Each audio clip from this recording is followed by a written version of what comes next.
आज की कहानी एक ऐसी कहानी है। फ्रिज के बारे में तो आप लोगों ने ज़रूर सुना होगा, जो श्रद्धा मर्डर केस है। फिर दिल्ली में भी एक केस आया था। फिर एक बेंगलुरु से भी एक केस आया था, जिसको कत्ल करने के बाद आरोपी लाश के टुकड़े को फ्रिज में रख दिया करते थे।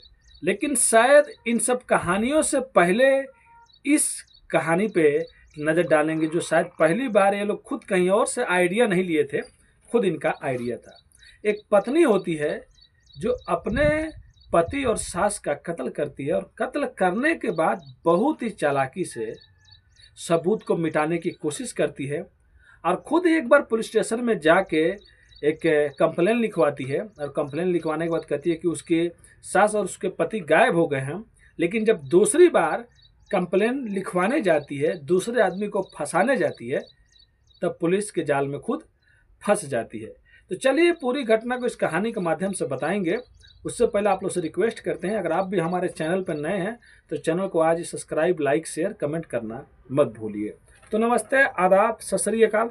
आज की जो सच्ची घटना मैं आप लोग को सुनाने और बताने जा रहा हूँ, ये घटना असम प्रदेश से गुवाहाटी से शुरू होती है।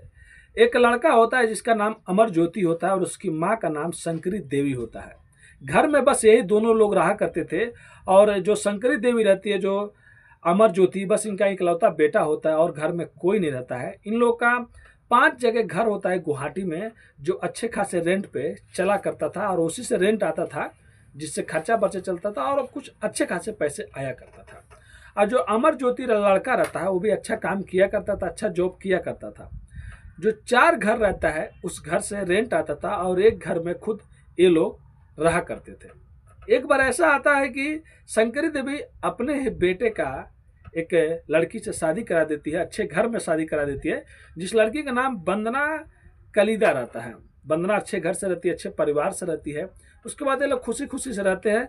और ये शादी लगभग 2012 या 13 में हुआ था, यानी कि 10 साल पहले हुआ था। लेकिन अमर ज्योति और वंदना के कोई भी मतलब संतान नहीं हुआ था। ये दोनों परेशान रहा करते थे।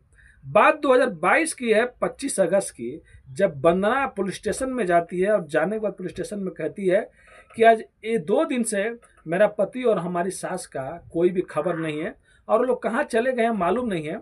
और आप लोग पता लगाए कि वो लोग कहाँ चले गए, और खोज के उन लोग को लाई है। पुलिस 25 अगस्त 2022 को एफआईआर दर्ज करती है गुमशुदगी का, और अमर ज्योति और शंकरी देवी का पता लगाने लगती है, जो वंदना की सास और पति होती है। अब पुलिस ज़्यादा कुछ सीरियसली नहीं लेती है। अगस्त से सितंबर आ जाता है, सितंबर से अक्टूबर आ जाता है। फिर से अक्टूबर में दूसरी बार वंदना पुलिस स्टेशन जाती है गुवाहाटी की, और कहती है कि देखिए, आप लोगों ने तो आज तक कोई खोज खबर हमारे सास और पति का किए नहीं, लेकिन जो हमारी सास का बैंक है, उसमें से कुछ पैसे निकाले जा रहे हैं, और मेरे को डाउट है कि मेरी सास का जो भाई है वही निकाल रहा है। क्योंकि जो शंकरी देवी का जो घर था ना, जो रेंट पे मतलब किराया आता था, ये सब चीज़ का देखभाल शंकरी देवी का भाई किया करता था। ये साफ साफ वंदना को भी मालूम था, अमर ज्योति को भी मालूम था। अब ये जाके अक्टूबर में ऐसा ऐसा बात कहती है पुलिस से। अब पुलिस कहती है चलो 2 महीना हो गया, हम लोगों ने तो कुछ खोज खबर किया नहीं, तो चलो जो ये चीज़ दूसरी बार बता रही है कि उसका जो सास का भाई है वो पैसों का लेन देन कर रहा है, और आए दिन पैसे निकल रहा है बैंक से। अब पुलिस सबसे पहले बैंक का डिटेल निकालती है, तो पता चलता है शंकरी देवी का 5 बैंक अकाउंट रहता है। पांचों बैंक अकाउंट से जब चेक किया जाता है, तो पता चलता है कि 2 महीनों में लगभग 5 लाख रुपए बैंक से निकले हुए हैं, वो भी अलग अलग एटीएम से। क्योंकि अगर आप लोग एटीएम से पैसे निकालते हैं, तो बैंक में ये भी मतलब पूरे छप के पूरे ब्यौरा आ जाता है कि आप कहाँ कहाँ से पैसे निकाले हैं। अब आजकल हर किसी को मालूम है कि हर एटीएम में सीसीटीवी कैमरे लगे रहते हैं। अब पुलिस जब जांच करती है, तो पता चलता है कि पुलिस को उसमें से एक महिला है जो हर टाइम पैसे निकाला करती थी, और महिला कोई और नहीं, वंदना कलीदा रहती है। और वंदना ने आरोप लगाया था अपने सास के भाई पर। अब पुलिस को इसमें कुछ काला नजर आता है, दाल में काला नजर आता है। उसके बाद पुलिस अब मतलब सीक्रेट तरीके से जांच करने लगती है। अब पुलिस सबसे पहले वंदना का बैकग्राउंड निकालती है, तो ज़्यादा कुछ खास निकलता नहीं है। फिर वंदना का जहाँ पे घर रहता है, जहाँ पे मतलब उसका पति घर रहता है अमर ज्योति का, वहाँ पे जाके पुलिस जब जांच करती है, तो पता चलता है कि वंदना के घर पे अक्सर कुछ लोगों को आया जाया मतलब रहता था, लोग आते थे, लोग जाते थे। और फिर वंदना जब रिपोर्ट लिखवाई थी 25 अगस्त 2025 को, तो उसके 4 दिन बाद ये अपने मायके चली गई थी, अपने पिता के घर पर रहा करती थी, फिर दूसरी बार अपने पिता के घर से आके अक्टूबर में रिपोर्ट लिखवाई रहती है। अब पुलिस धीरे धीरे इधर भी जांच करती है, जो वंदना का मायके होता है, तो पता चलता है कि वंदना जो है वो खुली मिजाज की है, उसके ज़्यादा दोस्त है, लेकिन उसमें एक दोस्त जो रहता है ना वो ज़्यादा करीब होता है। फिर बाद में इधर भी पता लगाते हैं, जो अमर ज्योति होता है, अमर ज्योति से जो आस पड़ोस के लोग रहते हैं वो भी कहते हैं कि हाँ यहाँ पे भी मतलब कुछ लक्षण उसके अच्छे नहीं दिखाई दे रहे थे, और आए दिन कोई ना कोई आता जाता रहता था, और हमेशा अमर ज्योति और उसके बीच में झगड़ा हुआ करता था। अब जब पुलिस को थोड़ा बहुत सबूत मिल जाता है, और पुलिस उसको डाउट भी होता है क्योंकि बैंक से पैसे उसी ने निकाले रहते हैं एटीएम से, फिर पुलिस एक दिन जाती है, और ये जो अगस्त से अक्टूबर आ गया रहता है, अब अक्टूबर से फरवरी का महीना आ जाता है, 2023 आ जाता है। अब 19 फरवरी 2023 को वंदना को पुलिस उठाती है, और उठाने के बाद पुलिस स्टेशन लेके जाती है और अपने तरीके से पूछताछ करने लगती है कि देखो तुम्हारी सास और तुम्हारे पति कहीं गए नहीं है, तुम्हारा ही हाथ है, और बैंक से भी पैसे तुम ही ने निकाले थे। अब सच्चाई सामने है, जल्दी जल्दी बता दो, नहीं तो हम पुलिस अपने तरीके से पूछेंगे। अब तुरंत वंदना टूट जाती है, और वंदना एक कहानी सुनाती है। वंदना कहती है कि पहले से मेरे ज़्यादा दोस्त थे, और उसके बाद 2012 में मेरी शादी हो जाती है, लेकिन मेरा कुछ संतान नहीं होता, इसके लिए मेरा जो जो शरीर उरीर रहता है सब अच्छा ही दिखता है, सब मतलब वैसे रहता है। अक्सर मैं मायके जाया करती थी, वहीं पे एक और दोस्त बन जाता है, यानी कि वंदना को एक लड़के से प्यार हो जाता है, और उसके बाद और भी कुछ लोगों से इसकी और भी दोस्ती हो जाती है। और बाद में धीरे धीरे जब अमर ज्योति घर पे नहीं रहा करता था, और उसकी एक सास थी वो दूसरे घर पे रहा करती थी जो वंदना की, तो अक्सर वो लड़का अमर ज्योति के घर आया जाया करता था। बाद में पड़ोसी लोग देखते थे, बाद में धीरे धीरे अमर ज्योति को भी मालूम पड़ा। अब इसको बार बार वो बोलता था, समझाता था, झगड़े होते थे आए दिन इन लोगों, लेकिन इन लोगों को कुछ भी समझ में नहीं आता था। अब एक दिन अमर ज्योति बोला कि देखो तुम अगर ऐसे ही करती रहोगी तो मैं तुम्हें तलाक दे दूंगा, तुम तलाक ले लो, उसके बाद तुमको जहाँ जाना है तुम जा सकती हो। अब वंदना सोचती है कि अगर मैं चली गई तो मेरे को कुछ भी मिलेगा नहीं, और यहाँ पे 5-5 प्रॉपर्टी है, तो क्यों नहीं पति को भी रास्ते से हटा दिया जाए और प्रॉपर्टी भी साथ आ जाएगी, क्योंकि प्यार इश्क करने के लिए पैसे भी जरूरी होता है। अब इसने एक प्लान बनाया। सबसे पहले अपने एक दोस्त को लिया, और जो इसकी सास दूसरे घर पे एक जगह रहा करती थी उनके पास जाती है।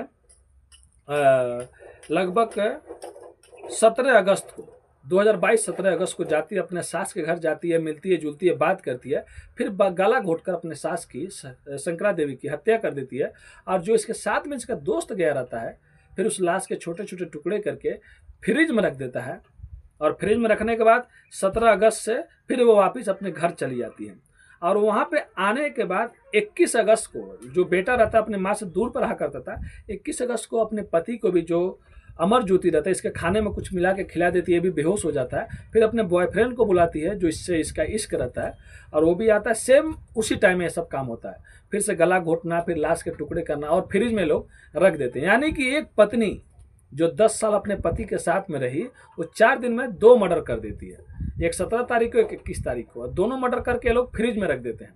और उसके 1-2 दिनों बाद 23 तारीख को ये लोग अपने एक जानने वाले को, एक कार को बुलाते हैं, और कार को बुलाने के बाद दोनों फ्रिज से बैग में लाश के टुकड़े रखते हैं, और ये लोग मेघालय की तरफ निकल जाते हैं।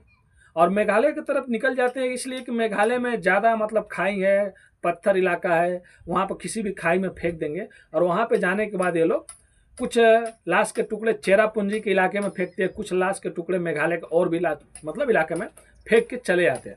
उसके बाद वो लोग गुवाहाटी चले जाते हैं, जो एक और आदमी जो हेल्प किया रहता है वो कहीं और चला जाता है।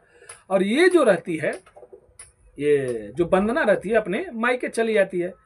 और मायके आने के बाद फिर से वही 2 दिन बाद 25 अगस्त को, यानी कि दोनों मर्डर करने के बाद, दोनों लाश के टुकड़े को ठिकाने लगाने के बाद 25 अगस्त को जाके ये पुलिस स्टेशन में रिपोर्ट लिखवाती है कि इसकी सास और इसका पति मतलब मिसिंग हो गए, कहाँ गए, पुलिस खोजे। लेकिन पुलिस अच्छे से खोजती नहीं है। और 2 महीने बाद जब ये ज़्यादा दिमाग लगाती है कि अगर शायद मेरा भेद खुल जाएगा, मैं पकड़ी जाऊंगी, क्यों नहीं केस को डाइवर्ट कर दें, जो मेरी सास का भाई है वो लेन देन करता था, घर का वही किराया देखता था, उसके ऊपर घुमा दे। बस वही इससे गलती हो जाती है, जाकर पुलिस से तो ये रिपोर्ट दोबारा लिखवा देती है। लेकिन जब पुलिस जांच करती है तो इसी का नाम, इसी का सीसीटीवी कैमरे में फोटो भी दिखाई देता है। उसके बाद पुलिस इसको अच्छे से पूछताछ करती है। और जब इसके पिता को जब ये बात मालूम चलता है तो वो कहते हैं अगर मेरी बेटी ने सच में गलती किया और इसमें इसका हाथ है तो आप इसको फांसी चढ़ा दो। मतलब वो थोड़ा भी अपने बेटी का सपोर्ट नहीं करते हैं।